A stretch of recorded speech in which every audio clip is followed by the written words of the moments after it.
The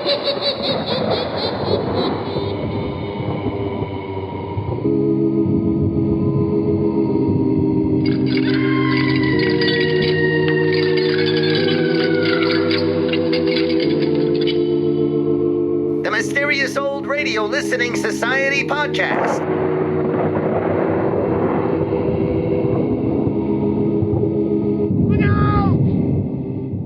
Welcome to the Mysterious Old Radio Listening Society, a podcast dedicated to suspense, crime, and horror stories from the golden age of radio. I'm Eric. I'm Tim. And I'm Joshua. We love mysterious old-time radio stories, but do they stand the test of time?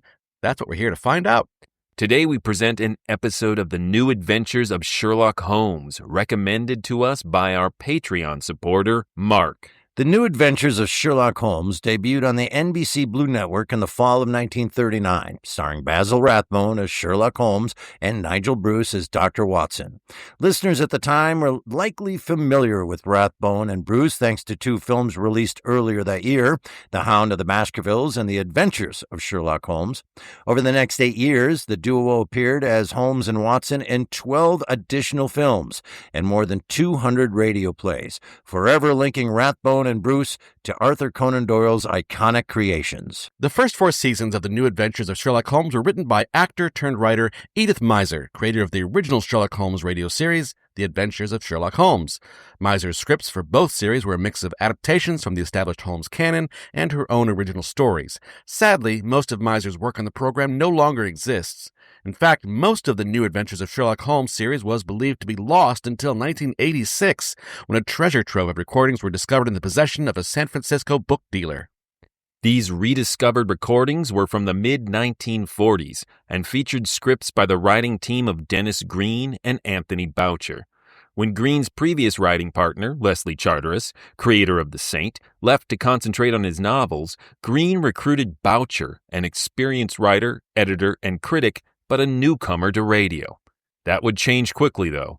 In addition to his work on The New Adventures of Sherlock Holmes, Boucher contributed plots to The Adventures of Ellery Queen and The Case Book of Gregory Hood, a series he created with Dennis Green as a summer replacement for Sherlock Holmes. And now let's listen to the April Fool's Day adventure from The New Adventures of Sherlock Holmes, first broadcast April 1st, 1946. It's late at night, and a chill has set in. You're alone, and the only light you see is coming from an antique radio. Listen to the sounds coming from the speaker, listen to the music, and listen to the voices. Petri Wine brings you Basil Rathbone and Nigel Bruce in The New Adventures of Sherlock Holmes.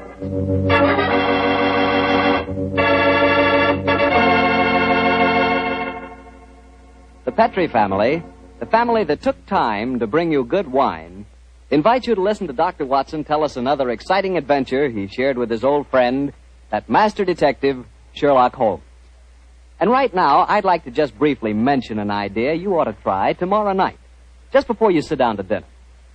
Just pour yourself a glass of that good Petri California sherry. Petri sherry is the perfect before-dinner wine. Its cheerful, glowing amber color looks festive and, well, it sort of lends an air of importance to the occasion. And as for the wine itself, just taste it. That Petri sherry is not just ordinary wine, no, sir. One sip and you know that wonderful sun-ripened grapes went into its making. Yes, and you know that Petri sherry was carefully watched over every step of the way. Incidentally, Petri makes 2 kinds of sherry, regular sherry and Petri Pale Dry. If you're not sure just which kind you and your friends will like best, try them both. Don't buy one, buy 2. But when it comes to sherry, or any other wine for that matter, be sure you always buy Petri.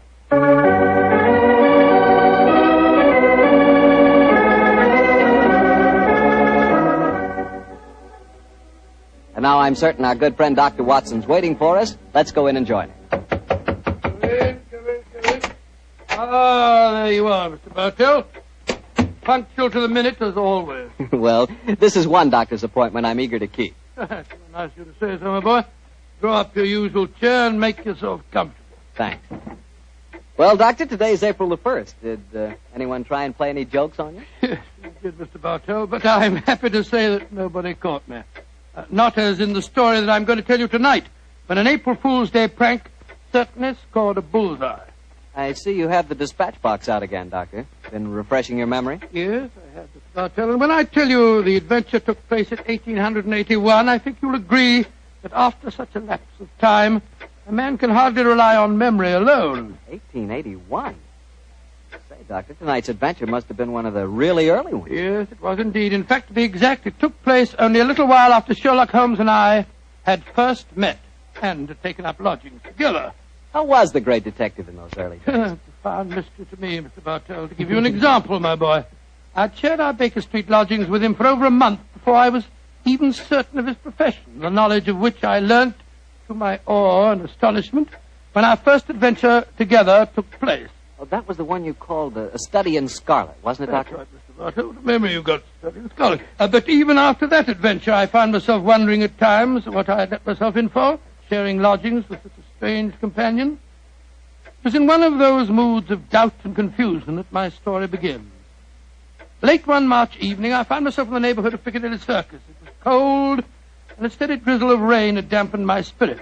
I thought that a glass of wine and the sound of music would put me in a better mood. And so, Mr. Bartell, I entered the Criterion restaurant. As I sat with a glass of rare vintage port at my elbow, the orchestra playing a dreamy Strauss waltz in the background, I couldn't help thinking of the last time that I'd been there. It was the night I met a young medical student by the name of Stamford. He was the man who first introduced me to Sherlock Holmes. Suddenly, I felt a clap on my shoulder. I turned, and to my amazement, once again young Stamford was standing before me. Watson, or should I say Dr. Watson. How are you, my dear chap? Hello, Stamford. Come and sit down. Thanks. I'm glad to see that you're not holding any grudge against me Why on earth should I do that? for introducing you to Sherlock Holmes. I've reproached myself ever since. I think he's as mad as a hatter. Not at all. He may be eccentric. In fact, I'll admit that he is eccentric, but he's an extraordinarily interesting fellow. He'll make a great name for himself as a private detective one of these days. You'll see if I'm not right, Stamford. I saw something about him in the paper the other day. Yes, I expect that was the Lauriston Gardens affair, wasn't Yes, it was. it? He's a brilliant man, Stamford. Quite brilliant. Though I must admit he's difficult at times. He works like a fiend as a rule, but occasionally a reaction sets in, and for days at a time he'll lie on our sofa, hardly uttering a word or moving a muscle from morning to night. It's depressing, I must say. I think he takes himself too seriously. Yes, perhaps you're right. How would you like to join in a little plot? Plot against Holmes? Yes, just a rag, you know. We thought it'd be rather fun. We? Murphy and I, we were just talking about it. I'll call him over. Murphy? Oh, is that Murphy? I've seen him before somewhere, haven't I? I'm sure you must have done. He's been round at the hospital, and any time you go into the British Museum, you'll find him there. Nice fella, but dull. Definitely dull. Yes, Stamford. Oh, this is a friend of mine, John Watson. This is James Murphy. How do you do? I think I've seen you at the hospital. And I know I've seen you, Dr. Watson. Oh, sit down and come and join us, won't you? Oh, thank you very much. I was just telling Watson about our little plot. Oh, you mean about Sherlock Holmes? Now, look here. I'd like you fellows to realize that Holmes is a very good friend of mine. Oh, don't worry, Watson. This is all in good fun. Don't you realize what the date is tomorrow? 1st of April, isn't it? Yes, April Fool's Day. Oh, now I see. You're going to play an April Fool's Day joke on Holmes. Yes, that's our plan. Well, it's hardly our plan, Stamford. It's really Lady Anne Partington's idea. You see, Holmes was very rude to her when she visited the hospital recently, and she wants to, take him down a peg or two. Sounds innocent enough, but I must say he's inclined to be rather arrogant at times. Well, what's the plan? Well, we'll need your help, Watson. You must be careful not to give the joke away. I'll bet you a $5 that Holmes falls for the whole story, hook, line, and sinker. Now, here's exactly what we're planning to do. Lady Anne is going to call on Holmes at Baker Street in the morning. Lady Anne, I'm very flattered that you called to see me in my professional capacity. Surely, my dear man, you didn't think this was a social call. You were much too rude to me at the hospital the other day for that. That was the point I was trying to make. Please sit down, won't you? Take this chair, won't you, Lady Anne? It's by far the most comfortable chair in the room. Oh, thank you, Dr. Watson. And now, what can I do to help you? You've heard of the Elphinstone Emerald? Oh, yes, indeed. A magnificent stone of very considerable value. An heirloom in your family, I believe. Yes, Mr. Holmes. I keep it in a wall safe in my bedroom. This morning, when I had occasion to go to the safe, I discovered that the emerald had been stolen. Stolen? Good Scott. Shocking business. Of course, you want Mr. Holmes to recover it for you. A remarkable deduction, my dear doctor. Lady Anne, when you opened the safe, did you observe any signs of it having been tampered with? Oh, I think it's rather stupid to sit and answer questions here in Baker Street. Why don't you come over to my house in Cavendish Square and examine the safe for yourself? You are a detective, aren't you? Lady Anne, just now you accused me of rudeness. I assure you that mine, at least, was unintentional. Oh, come, Holmes. Don't be so touchy. I can promise you a substantial fee, Mr. Holmes. I'm a struggling practitioner and a new profession, eh? My poverty, but not my will, consents. I pay thy poverty, and not thy will. You see, I can quote my Shakespeare, too, Mr. Holmes. My carriage is waiting, gentlemen. Let's drive over to Cavendish Square at once, shall we?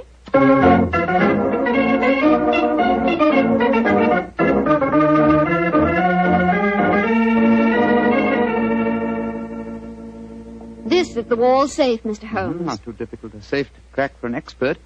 You placed the emerald in it last night, you say? Yes, when I went to bed.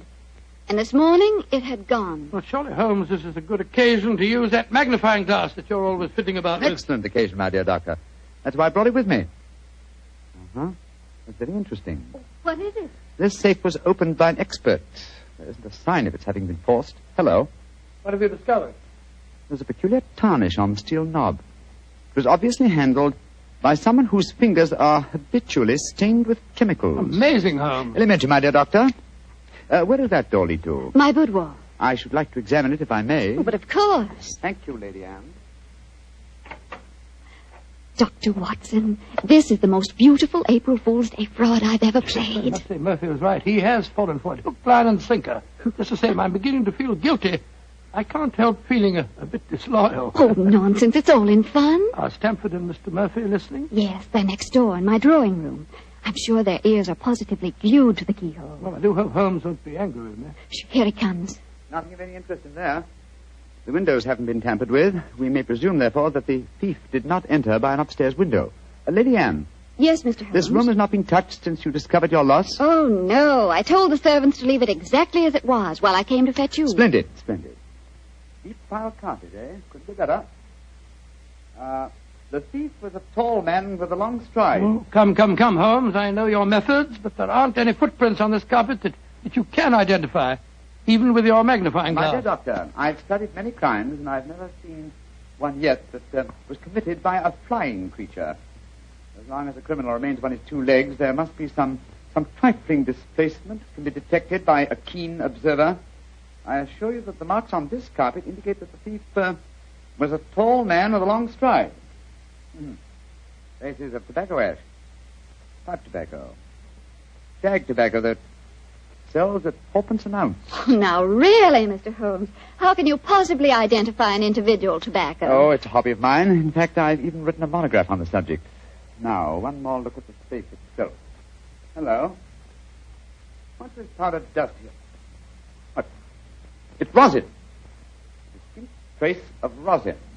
Lady Anne, I suggest that you get in touch with Scotland Yard at once. You mean that you've solved it, Holmes? I mean, my dear doctor, that I can give you a reasonably complete picture of the thief, and that picture is so individual that I'd be surprised if it would fit more than one man in London. But this is pure magic, Mr. Holmes.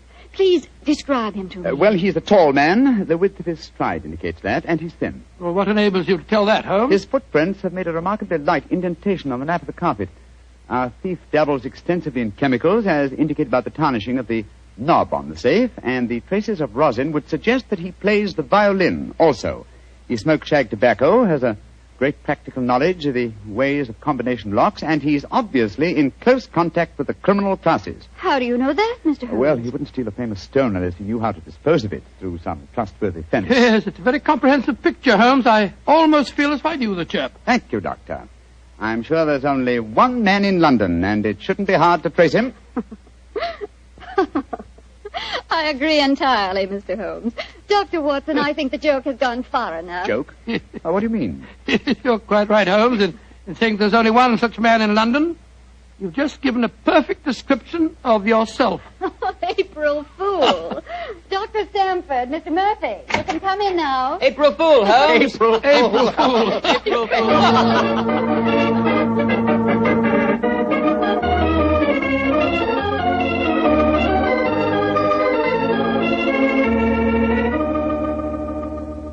Here, into the drawing room, everyone. Let us drink a glass of wine to Mr. Holmes, who has so graciously forgiven us for the little trick we played on him. And also to Dr. Stamford, who thought of the whole idea. No hard feelings, Holmes. Oh, no, Doctor. No, it was a rather embarrassing experience. Yes, when Murphy told me about the plan, I I just couldn't resist joining him. Ah, here you are, Holmes. Here's a drink. Thank you, Stamford. You know Murphy, don't you? No, I don't think we've met. How do you do, sir? How do you do, Holmes? How did you like the little game we played on you? It was rather a salutary experience. I suppose you gave them all the details to build up the picture of me, eh, Doctor? As a matter of fact, I did, Holmes, and knowing some of your methods, we tried to plant every clue that you'd pick up. Very neat job, too, and incidentally, a perfect example of the dangers of deductions based on purely circumstantial evidence.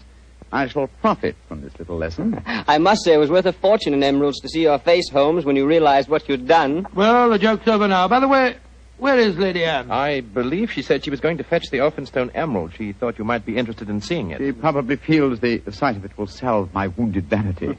Oh, here she comes now. Mr. Holmes! Mr. Holmes! It's got... What's wrong? What's happened, Lady Anne? The emerald. It's not where I hid it. This time it's really stolen.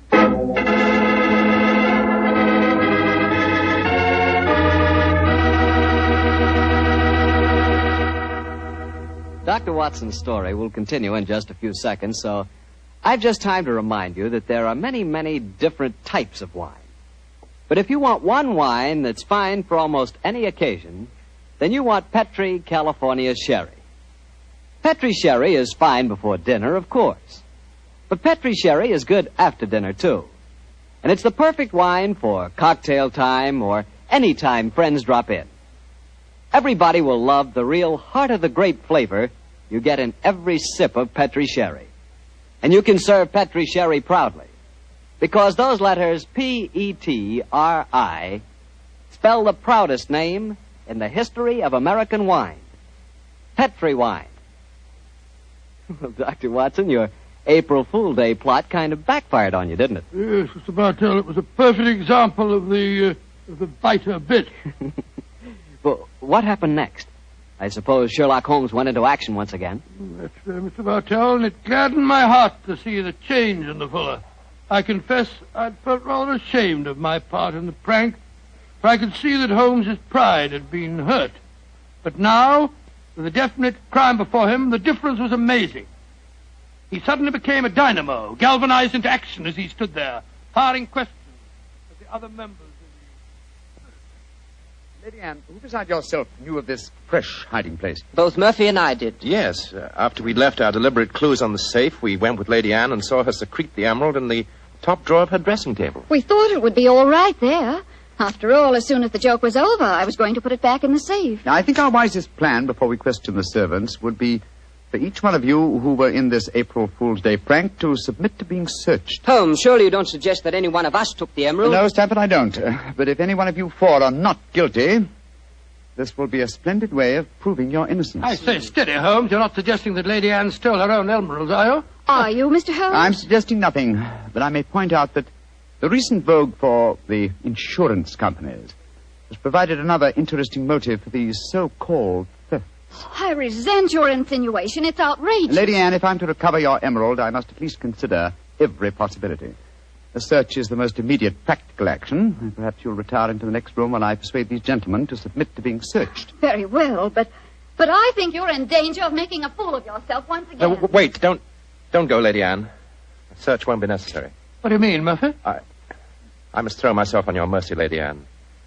I confess that I stole the emerald. Murphy! After you put it in the drawer, Lady Anne, I slipped back into the room and took it out. Murphy, that's a criminal action. I know it, but I'm poor. I need money desperately for my mathematical research. I knew the emerald was priceless, and I couldn't resist the temptation to take advantage of a joke. Here, Lady Anne, here's the stone, and please don't prosecute me. Please don't. It'd be my ruin. May I examine the emerald, Lady Anne? Thank you.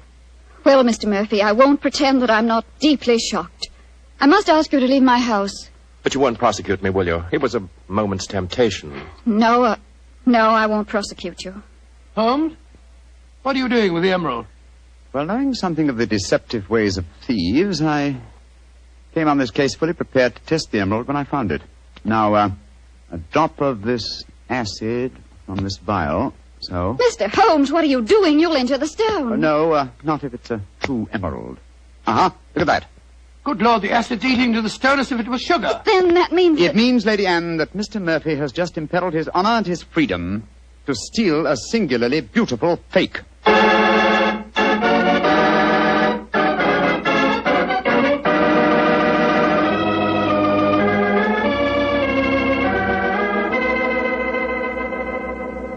Mr. Holmes, this joke has turned into a nightmare.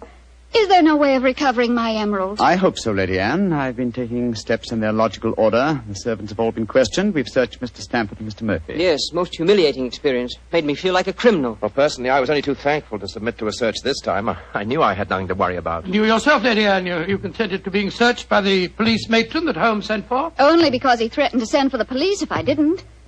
But distasteful though it was, I'd rather endure that than have this story on the front pages of the newspapers. And in spite of all these rather unfriendly proceedings, we've got exactly nowhere as regards finding the emerald. No, Stamford, but we have at least eliminated the possibility that the thief is secreting the jewel on his person. Still somewhere in these 2 rooms, eh, Holmes? I think so, though there is one remaining possibility. And that is? That the fake stone was substituted for the real emerald sometime before all of you engineered your April Fool's Day joke. Oh, no, Mr. Holmes, that's not possible. I know it was the genuine emerald I took out of the safe this morning. How can you be sure? The substitute was an excellent imitation. Without a chemical test such as I performed, it would be hard to be certain. I can tell you why I'm certain. Last night, Papa came to dinner and brought a Mr. Vanderleider of Amsterdam. He examined the stone. And you'll agree that a jewel expert like that couldn't be fooled. That's true, Lady Anne. And what did you do with the emerald after Mr. Vanderleider left? I locked it in my safe and went to bed. I didn't unlock the safe again until Dr. Stamford and Mr. Murphy came here this morning. That settles it, then. The real emerald is still hidden somewhere in these 2 rooms. But where? That's the question. I must say it's completely mystifying. Well, let's go back to what we were all doing at the exact moment you came into the room, Lady Anne, and informed us of the loss of your stone. Now, we were... We were drinking a toast to you That's and... it. Lady Anne, hard thinking is, well, it's thirsty work. Oh, I'm so sorry. Let me get you something. A glass of port, perhaps. No, thank you, but I observe that you have a remarkably comprehensive assortment of liqueurs. I wonder if I might have a glass of creme de menthe. Oh, of course. I'll get it for you. Creme de menthe in the middle of the day, Holmes. I knew you were eccentric, but this really takes... This bottle, it clinked as I picked it up. I thought it might, Lady Anne. There's something inside it. Allow me, madam. Thank you. I'm sure you won't mind if I waste this liqueur on the aspidestra. No, of course not. So... Lady Anne, allow me to restore to you the Elphinstone Emerald. Great Scott. Amazing. Fantastic. Ingenious. The one safe hiding place in the room. Where could a green gem be more effectively hidden than in a bottle of green liqueur? But who stole it? Who substituted the fake stone? Frankly, I don't care. The gem is restored. That's all that matters. I prefer not to go to court. Neither you nor I, Mr. Sherlock Holmes, would show up in the best of lights. And my father would disapprove of this whole affair, I'm afraid. Just as you wish, Lady Anne. In either case, I shall expect your check for my services in due course.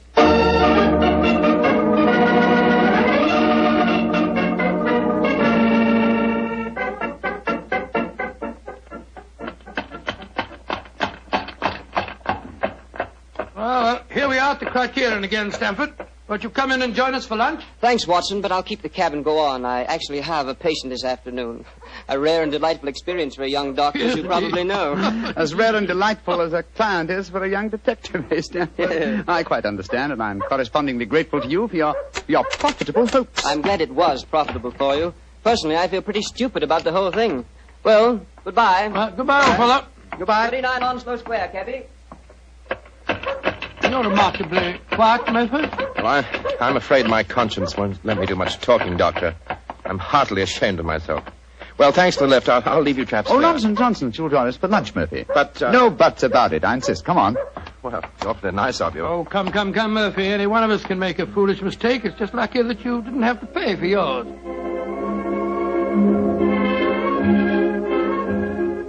Monsieur wishes a table. Yes, for 3, please. This way, monsieur.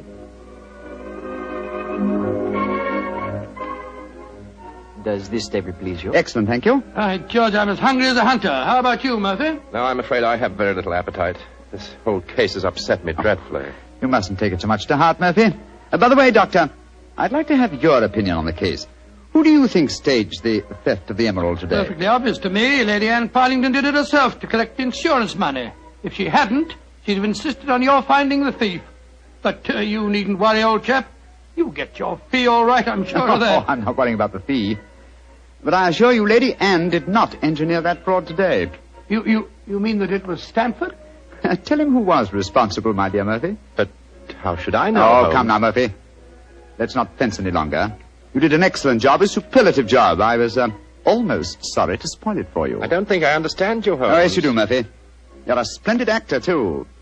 I was so deeply touched when you had apparently stolen a fake jewel, and all the time you knew that the real one was safely hidden in the bottle of creme de menthe, to be abstracted at your leisure. You scoundrel. Holmes, do you mind telling me what's going on here? I'm completely and absolutely in the dark. Surely it's obvious, my dear doctor. The imitation emerald was a brilliant copy. What makes you so sure of that, my dear Holmes? Because this April Fool's Day hoax was only conceived yesterday, or that is what you wish the others to believe. Such a superb paste gem could not have been made at such short notice. Therefore, it must have been prepared by someone who knew about the hoax before it was arranged. Now, my dear doctor, when Stamford told you about the plan last night, whose idea did he say it was? He told me that it was Lady Anne Partington's plan. Precisely. And yet Lady Anne referred to it today as Stamford's idea. Obviously, you, my dear Murphy, presented the plan to each as the notion of the other, and so only you could have arranged the real theft behind the hoax. I repeat, a splendid job. Thank you, Mr. Holmes. May I also compliment you on your cleverness in frustrating my plot? Look here, what is all this? One of you is a criminal, the other is a detective. Yet you're throwing each other compliments as if you were in the same profession. The dividing line between the criminal and the criminal investigator is thinner than you might imagine, my dear doctor. How very true, my dear Holmes. Would you consider coming over to my side of the line? Together we'd make an unbeatable team. Oh, you flatter me. Nevertheless, I must decline your offer, Mr. Murphy. Oh, a pity. On your side of the line, you'll never be a rich man. By the way, for your edification, my name is not Murphy, though Stamford insists on thinking it is. Then what is your name, you scoundrel? Your friend says the word scoundrel so much better than you, Doctor. My name is Murtry. Oh, indeed. Spelled M-U-R-T-R-Y? No. Dear me, I have so much trouble with my name. People will either misspell it or mispronounce it. I'm afraid I'll have to begin calling it the way it looks. M-O-R-I-A-R-T-Y. Moriarty. Moriarty. I shall remember that name. I have a feeling we shall meet again. I trust that we shall. You've won the first round, Sherlock Holmes, I admit that. But I believe that a return match is indicated. I shall look forward to it, Moriarty. And now, Doctor, I can't stand your baleful glare any longer. Let's order lunch, shall we?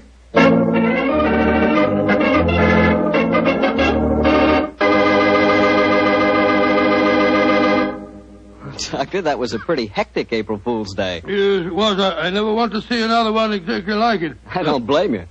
You know, I'd sure hate to have someone come to my house and pull a trick like that on me. Why, Mr. Bartell, do you have a precious emerald you fear may be stolen? Are you kidding? I wouldn't know the difference between a precious emerald and a piece of green glass.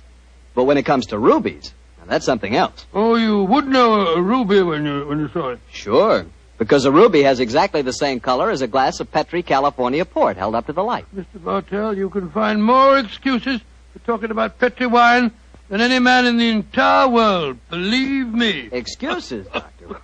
I don't need an excuse to talk about Petri wine. Why, there's a wine that actually speaks for itself. If I may borrow a phrase from Shakespeare or somebody. There's no other wine quite like Petri wine because only Petri wine is made by the Petri family. And the Petri family has been making wine for generations. They've been handing down from father to son, years and years of knowledge and experience of the fine art of turning luscious grapes into clear, fragrant, delicious wine. Yes, and because the making of Petri wine is a family affair, those letters P-E-T-R-I on a bottle of wine are the personal assurance of the Petri family that every drop of wine in that bottle is good wine. You never miss with a Petri wine because Petri took time to bring you good wine. Well, Dr. Watson, what's the prescription for next week's story? Well, next week, Mr. Bartell, I'm going to tell you a rather unusual story. It concerns a series of strange disappearances and a murder without apparent reason, and yet it was a case that Sherlock Holmes solved without ever meeting any of the suspects.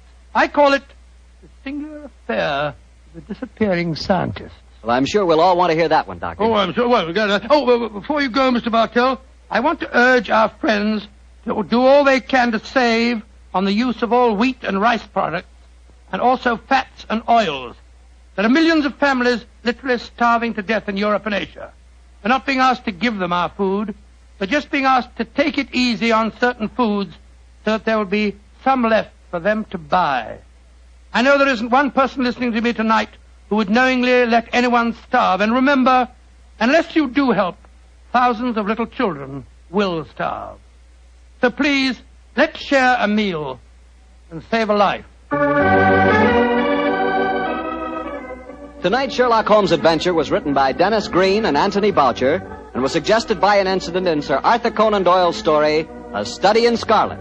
Music is by Dean Fossler. Mr. Rathbone appears through the courtesy of Metro-Goldwyn-Mayer, and Mr. Bruce through the courtesy of Universal Pictures, where they are now starring in the Sherlock Holmes series. The Petri Wine Company of San Francisco, California, invites you to tune in again next week, same time, same station. Sherlock Holmes comes to you from our Hollywood studios. That was the April Fool's Day adventure from the New Adventures of Sherlock Holmes here on the Mysterious Old Radio Listening Society podcast. That's a lot of words. Once again, I'm Eric. I'm Tim. And I'm Joshua. The first question that I have real quick is that information that we gave in the intro. There are all these episodes missing, and then this guy had them, this bookseller had them. That's more fascinating than this episode. We don't, and I bet you anything that you have asked that same question the last time we listened to this. Yeah, probably. And I also, sadly, did not have an answer for you. What I can tell you, though, is that they were cleaned up and released by Simon & Schuster very slowly in the late 80s, and I collected them all. Right. And I had this one on cassette. Yeah. And I remember The Adventure of the Uneasy Easy Chair was on the other side. So I've listened to this episode a lot. I just want to know how those reels or whatever the hell they were You just ended want up. to live the fantasy of like going through boxes in your attic and finding. Yeah. Why were they there? Was he Basil Rathbone's nephew? Like, anyway. You just said you don't know, so I don't know why it's someone I keep... who worked at a radio station, took these things home, found them in his garage. He died. Someone grabbed them in an estate sale and never even really sorted through them. I would guess if it's a used book collector, he's just buying lots of things. Yeah. And it was probably thrown in with some old books and other bits and bobs.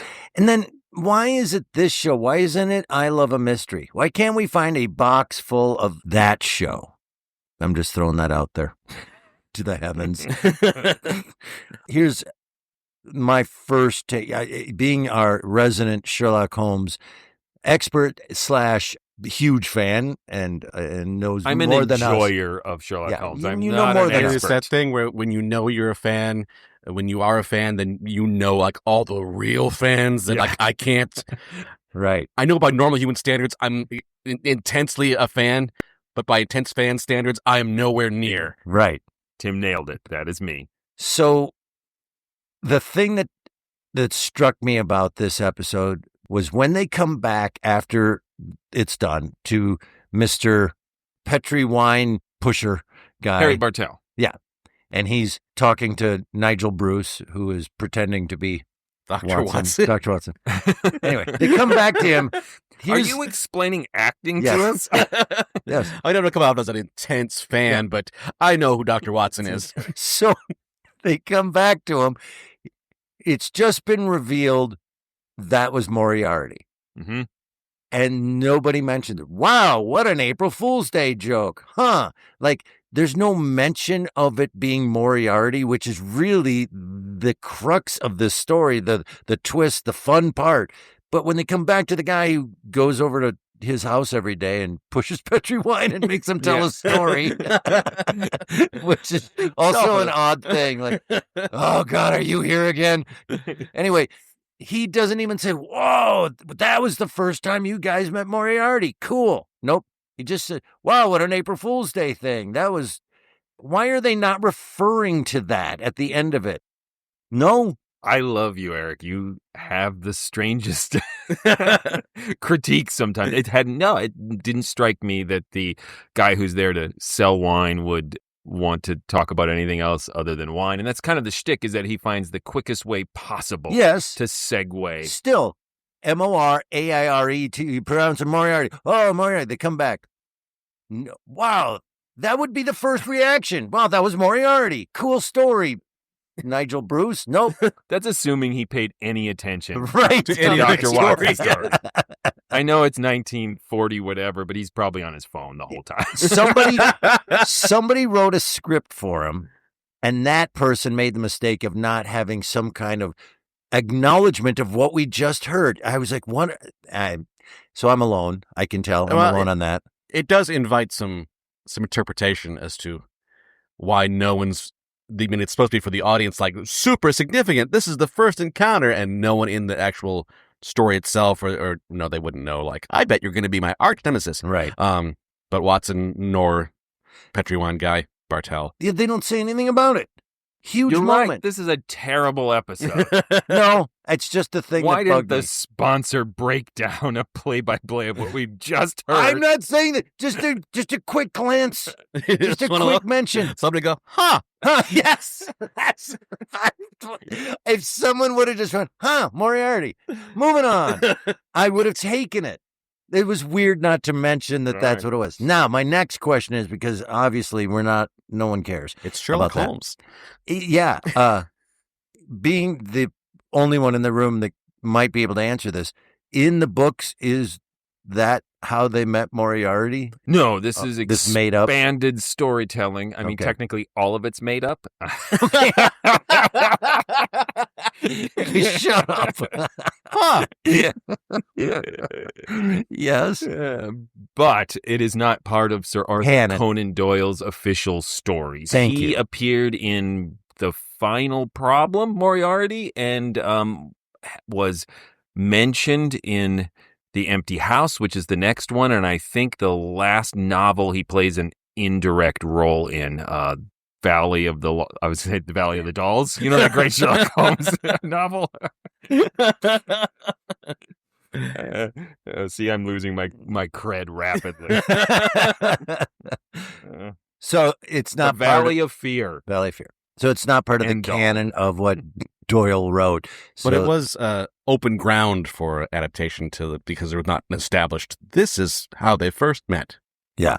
If we want to get into talking about the story proper, I would say it's one of my favorite things about this story is that they hid this significant mythology-bending surprise first meeting of Mhm. Sherlock Holmes and Moriarty in this April Fool's Day show. And Right. for me, the clues are just hit you over the head that this is Moriarty if you're a Sherlock Holmes nerd. Yeah. Listening to it a second time, like, oh, yeah, I should have suspected all of this.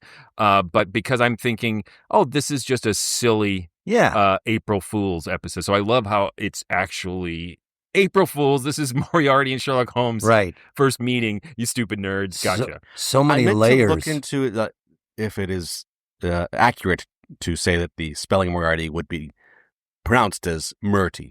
My guess is that is a reference to some kind of hardcore Sherlock Holmes nerd debate over the pronunciation Awesome. of Moriarty. I don't know that for sure, but Boucher was really keyed into the 1940s super nerds. Nice. I Plug hope there's his- just people listening on the radio going, in your face, Murty. There might have been.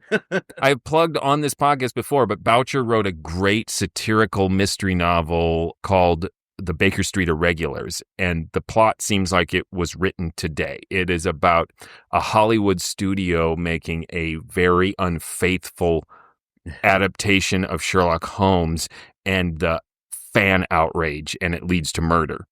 Awesome. But it was written in 1940. So all that sentiment existed back then. So What were the clues that Uh, I didn't catch that you should have known it was Moriarty? Well, he calls himself James. We know that that's Moriarty's first name. Mhm. And Murphy being very close to Moriarty. He talks about he just needed the money for his mathematics research. So we know he's a researcher and a fellow scientist. And even by the time they sit down with him at the restaurant, Yeah. and you know Murphy is going to be on the hook for the actual crime. Yeah. Their dialogue is very much intentionally mirroring dialogue from the final problem. Oh, it is. Yeah. And so by then I went, wait, are they just trying to make me think of Moriarty? Or and by the time I started to ask myself, is it? It was. So for me, there are no clues. And I went, oh, it's Moriarty. He not only sees dead people, he is dead. Like at all that. Oh, you're not walking with a limp anymore. So you're the usual suspect. So anyway, all that stuff gets me. And you're Sizer Koze. That's what it is. For Sherlock Holmes nerds, there's an actual added bit of pleasure in the idea that Stamford, who is a character from Study in Scarlet, the first Sherlock Holmes novel, who did introduce, as mentioned in this radio drama, Watson and Sherlock Holmes, is also the guy who introduced Sherlock Holmes to both his best friend and his greatest enemy. So that was a nice loop that would make. I would love to talk about this episode aside from the Moriarty reveal. Because I really enjoyed it. I enjoyed we're going to tell you a story of when Watson and Holmes barely know each other. Mm-hmm. Just this side of we just met. And that there is some element of Watson versus Holmes. I mean, it's in good fun, but... Mm-hmm. And it's not the typical radio adaptation of a Holmes story that you would hear. Holmes is... it was kind of he's always sort of an outsider, but he's really... it's deep into the story when he finally switches over to like, all right, I'm on top of things now. Right. Yeah, I really appreciated the essentially 3-act structure it has, where we have the prank, mm-hmm. and the way that's executed is very satisfying. Yes. And then you have, as you just mentioned, the second act, which is Sherlock Holmes getting to kind of turn the tables and get to be the Sherlock Holmes and use all the skills that they were mocking in the first act with the prank. And then we have that final act with the reveal of Moriarty. Right. And they move by really fast. And so it's very pacey for a Sherlock Holmes story, yet still feels really true to Sherlock Holmes. And very often, like Holmes and Watson, for whatever character arcs they might have, it's not a wide range of how much they're going to change from when it starts to when it ends. And to me, if someone told me this is an episode where Watson is going to play a prank on Sherlock Holmes, I'd be like, oh boy. Yeah. It has that feel to it. Yep. At the beginning, too. Yes. Like, but I thought it was incredibly well done the way they let the listener in on the fact that there's some prank about to be pulled on Sherlock Holmes, but they don't tell you what it is. So you get to, like Sherlock Holmes, try to figure out, can you beat Sherlock Holmes? Can you figure out what the prank is? And I get about halfway through the clues before I realize, they've left clues to point at him. Let me play devil's advocate for that setup. Mm-hmm. Not standing firm on any kind of, I would change something, but just throwing this out there. What if they didn't, in the script, tell us we're about to play a practical joke on Sherlock Holmes? Like, we as listeners don't know that. So they go to this house, you solve this thing. We don't know this is a prank. And then they say, because it's you, Sherlock Holmes. They go, April Fool. Like, we find out then. I would have written it that way so that the listener didn't know we were in the middle of a prank. Going through it the way it is, I have convinced myself that this was going to be, the twist was that Holmes was pulling a prank on Watson. Oh, absolutely. And I think that's why they did it this way, is because you would be trying to second guess that reveal that it's a prank. Right. If that was the first time you heard about it, you wouldn't totally believe it. And maybe you'd think this is leading. I mean, you still think, okay, we're 10 minutes into this. So there's a real crime going to happen connected to this prank. Right. You know that, but. Or a lot of Petri wine talk. I will fully confess also that one of my main takeaways from this is it was just assumed that if you hide the jewel in a bottle of creme de menthe, no one will ever find it. That's kind of hurtful. Well, take that, creme de menthe. I know. The other thing I really liked about the prank was that Holmes didn't catch on to it. Yeah. I like that it was successful, and I like that Watson actually, for a moment, felt bad. Yeah. Yes. Because I think we've on this podcast, I think, Eric, you've mentioned it before, sometime in the last year, April Fool's pranks came up, and you're like most of them are just mean. And so I liked having Watson experience that little bit of regret, like, no, that was just mean. Listen, there's no skill set to, I'm going to tell a reasonable lie. Hey, someone hit your car outside. What? April Fool. Oh, good one. That's hilarious. Like, why is that a thing? It's stupid. Well, the idea of April Fools, I think, is that everyone knows that everything is potentially a lie. So, like, you feel what like... what a terrifying day. I mean, day. Wait, that's how we live. Pre-internet. Right. It was only one day a year. It was considered bad form to needlessly lie to people all the time.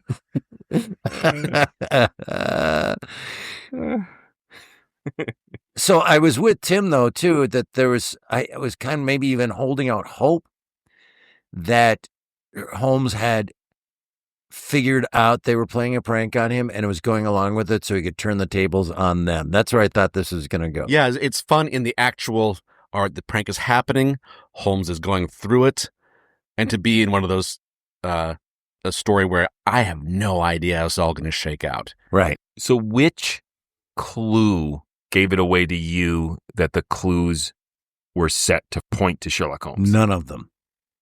I was looking at Tim. I know, because you knew I didn't get. Wait, what? Sherlock Holmes plays the violin?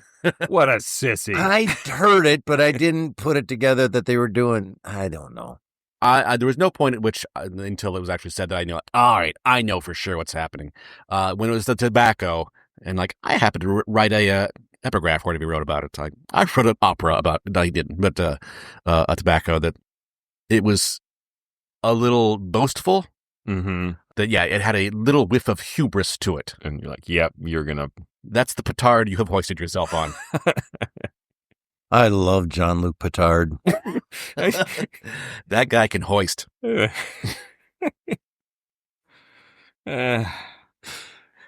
right, Joshua, engage. We can't use that expression because you fall back on the Picard joke every time. How could you not? I mean, I could. Okay, this brings up a word that I would like to bring back into common usage as the word secrete, meaning to hide. Oh.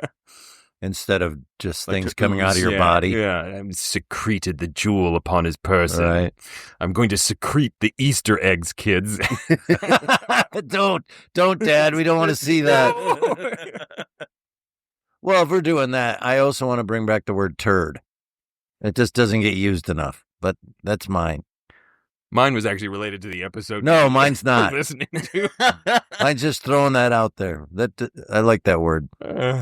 There's one of the interesting / bummer parts of the story is this is a story large with 4 characters, of which I'd be shocked if Holmes or Watson was the guy who done it, and the other guy is established as an established supporting character. Yeah, Stamford. Yeah, it'd be weird, it'd be kind of cool. So it's just like, and the 4th guy. Which that doesn't ruin so what's he doing? How's the work in the mystery? But it really, there's a big arrow over his head as far as culprits go. Yes, which is why I think revealing that he's Moriarty rescues that. Yeah. Because that's the last thing you expect. Also, in terms of... he's also clearly the guy who organized the whole thing. Yeah. In terms of twists, I was surprised when he just goes, never mind, it's in my pocket. And again, I looked at the time like, oh, wait, we're 15 minutes into this. You're a genius, right. Holmes. Is this entire episode an April Fool's joke?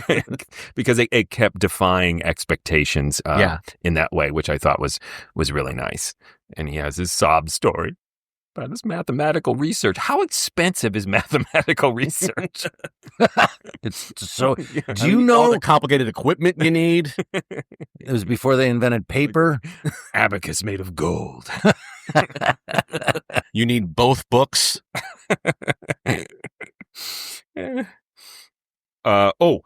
last thing before we go, I definitely want to bring up, because I've been curious about this for a long time, and then I forget to be curious about it. And this story dates itself at 1881, and 1881 is when the first story is set. Oh. Because I was doing the reverse of that. If this comes out in 1941, whatever it is, it doesn't, that I was thinking, if you put an age on him and then what year it is, and that's 1881, that Watson during this is about 90-some years old. He's 93 years old if he's 28 in 1881. Yeah. I actually was thinking he Sounds would good. have to be 105 or something like that. I was actually impressed when He he sounds- 93. Well, wasn't there the World War I episode where it's like, I don't know if he said, like, this is one of the last things I did with Holmes. Yeah, but I wasn't sure what age he was supposed to be. But Because this was connected to the first story, it sent me down the rabbit hole of finding out, has anyone figured out, because of other references, how old Watson was supposed to be? And they did. 28 is what it has been dialed into. So while he's telling the story about 93. Yep. And he sounds like Betty White good, right? Of course, Like he sounds good. Nigel Bruce was not 93. No. He's only pretending to be It's fictional, Joshua. Watson. But how old was the real Watson? How old is the Petri guy? Where can I get some of this wine? Because it sounds good. Do you have anything else, or do we want to vote? Oh, I did want to mention, Fired. I love the public service announcement at the end that isn't about saving food Oh, or yeah, yeah. giving food. It's just like, eat less, you pigs. Like, fewer children will starve. Nobody wants to see children starve, right? I do. Way in the back. I'm okay with it. Save some fats and oils for the kids, huh? Right. The fat and oil drives Hey. that they had. Starving children, you can eat that? What you got there? That fats and oils? I mean, I know it was a real post-war thing and Reconstruction. I please don't email us to explain the historical significance Right. of it. It does just have that seemed really at fun. the bare minimum. Yeah. I mean, we could ask you to donate food, but that's too much. That's a bridge too far. Don't be grotesque about it. All right, Tim, vote. Martel's like, you know what goes great with starving children? Petri wine. My vote contains a little bit of confession. A lot I of these killed a man. classic.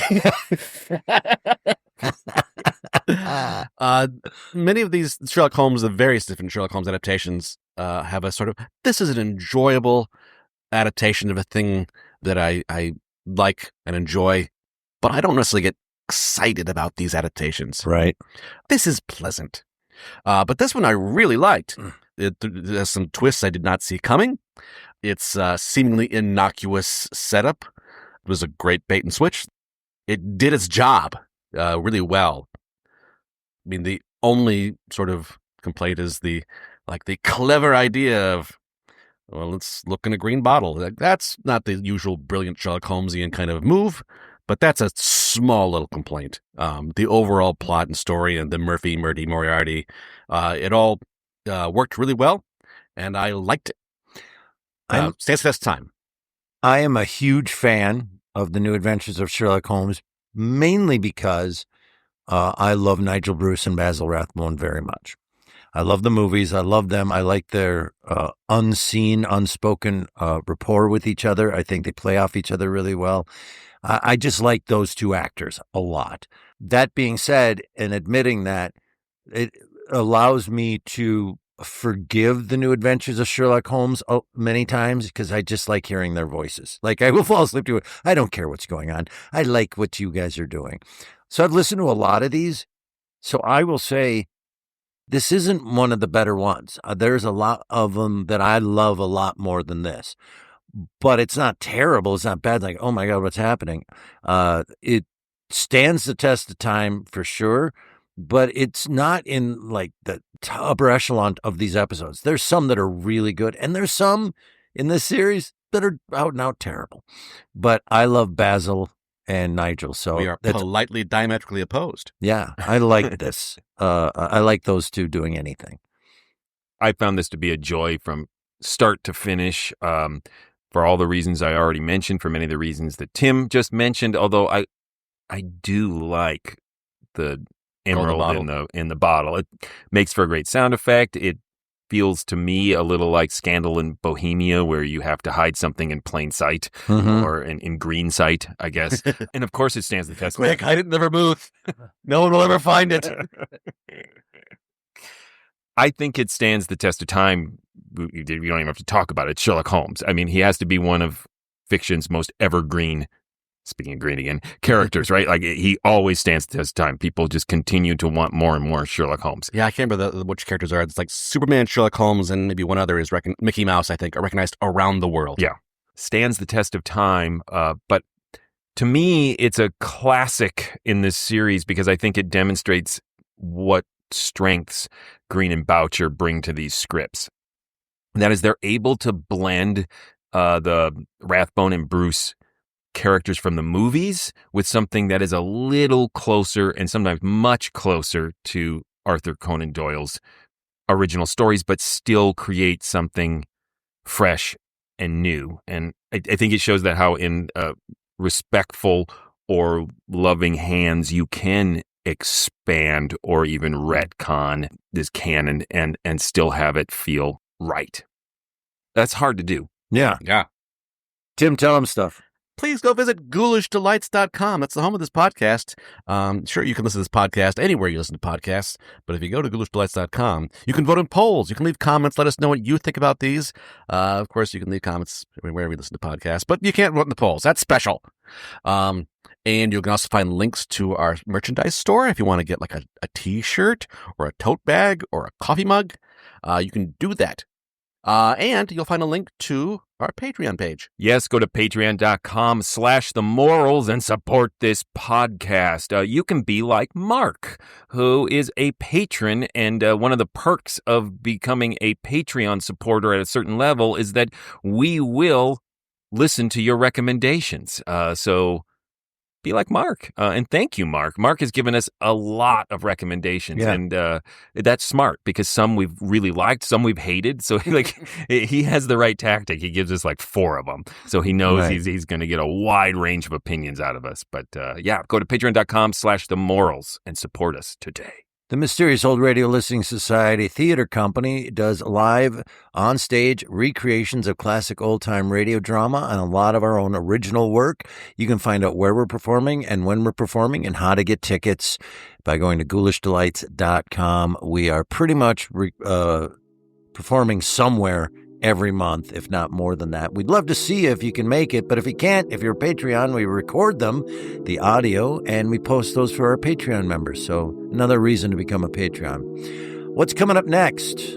Next is Tim's selection. Oh, we're going to be completing the trilogy of pre-Bob Bailey Johnny Dollar episodes.